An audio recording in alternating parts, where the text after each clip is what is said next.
Welcome to another video today, guys. Today I'm going to be showing you how I created these.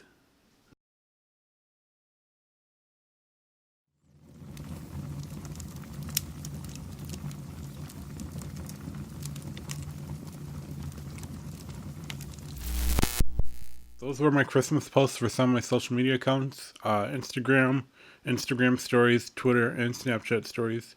And today I'm going to be showing you how I created those and what are some of the decisions I made when creating them, all that sort of thing. So let's dive into it. First, we're doing the Instagram and Snapchat story post. I just use the same post for both platforms. I started with this background I got off Google Images. I wanted to go out and take my own photo, but just didn't really have the time, and I don't know, whatever. But I got this off Google Images, used this as a background layer. For the text, what I did is I typed Merry Christmas, and I use, what font did I use? I use Apple Chancery. So I just found like some kind of somewhat fancy, somewhat festive font. I used that. I went in, added an outer glow just to give it a little bit something more, add a little bit extra to it.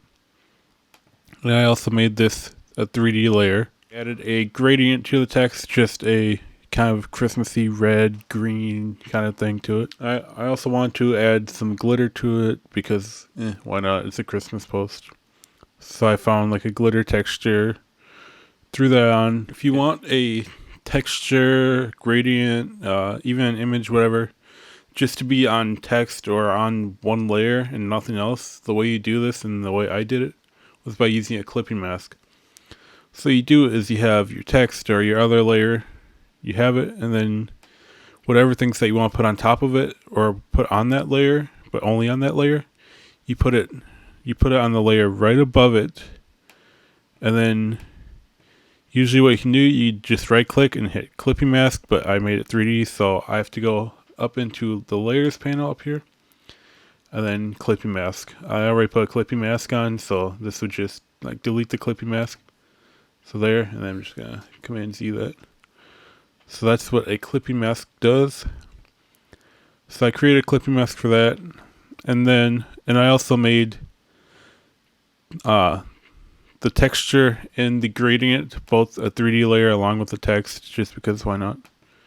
Lastly, what I did is I added this little Christmas light border, I guess. And I found this off Pixabay, I believe. I just needed like a Christmas border. Wanted to Pixabay, download this for free. And just to give these little lights some pop, I added an outer glow, as you guys can see. Just to give the lights a little bit more pop, kind of like they were turned on. And that's pretty much how I created this, and I just screwed around a little bit with settings and whatnot, opacities on some of the layers, like the glitter layer is at 60 something percent opacity. Like, I kind of just threw this all together really quickly, and that is pretty much it for the Instagram story and Snapchat Christmas post. Now let's go into the Twitter and Instagram one. So I started in Photoshop creating a just a little text thing. So I started off just creating a rounded rectangle, and I went in and rounded the corners a lot more than they originally were by default. I added just a little bit of a outer glow to it, as you can see. Next, I created the text, and I decided to change things up and use HouseScript for the font.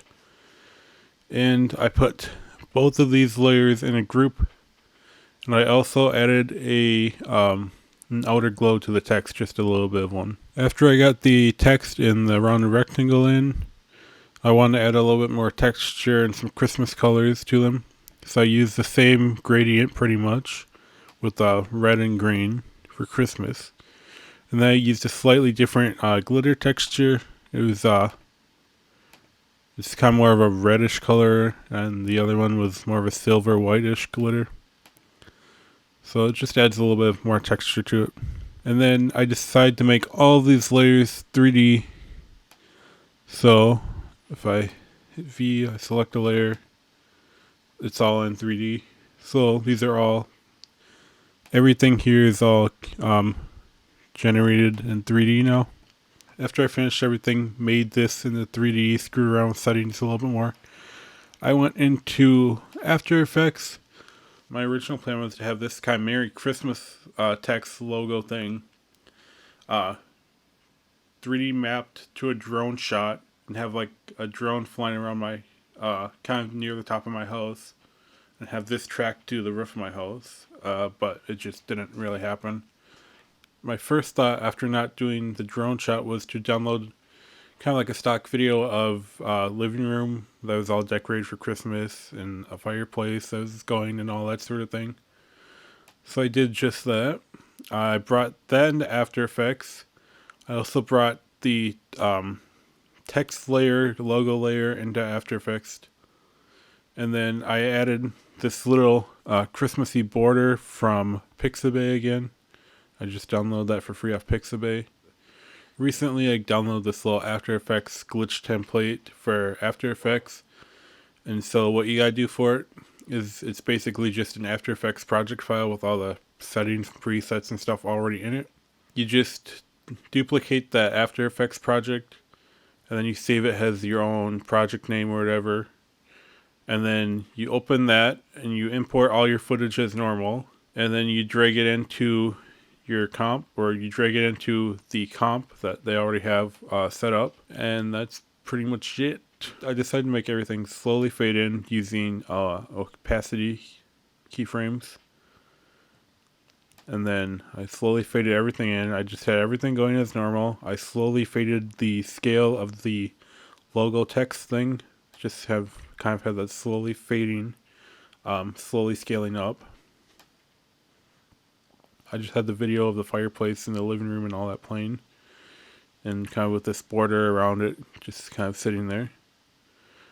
And then at the end, around this end, I have this glitch. So the way I made this text glitch was any files that you put in this comp that they have in the project is what gets glitched. So you put your footage in here, and then they have this comp, which is basically this magical place comp.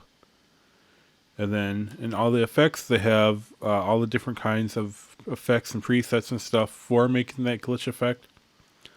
So like you've got your rolling bars and your pixel blending, or pixel blending, and a bunch of other stuff. And basically what I did is I just went around and I kind of keyframed it. I had it slowly kind of fade up to start glitching out. And I had glitched out quite a bit, and then you kind of slowly glitch down and kind of just vary it a little bit with keyframes. So that's how I made the text do that. And it just, you kind of just go mess around with it. And then I also had the text slowly fade out or actually really quickly fade out at the end. Yeah. So for the fireplace, living room background, and the border, I wanted to do at least a little something. So what I did is I just added in, so you just go into effects, I just added in some wiggle keyframes right at the end. So just see how it just, the background layer and the border just kind of wiggle a little bit and shake and stuff. I just keyframe that in really quick. This is the border. This is the background. I just keyframed in some wiggle, and then I had the opacity go to 0. And then finally, this is the last part of it, was I brought this into Adobe Premiere, and all I had to do was just add a couple sound effects.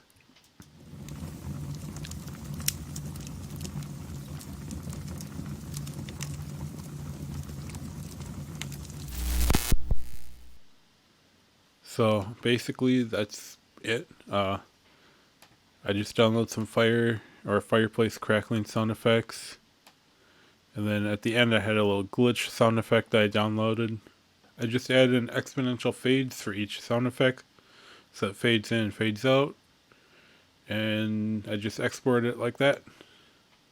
And that's pretty much it. It just took me probably 2 or 3 hours to do all that sort of thing, all the downloading and figuring out how everything would go and all that. Not the easiest thing in the world, but definitely not difficult at all. I think that will do it for the video today. If you guys have any questions, suggestions, anything like that, just comment down below. I'll try and answer to the best of my ability. Be sure to like and smash that subscribe button. Please, it'll help. Stay subscribed and go learn some stuff, I guess.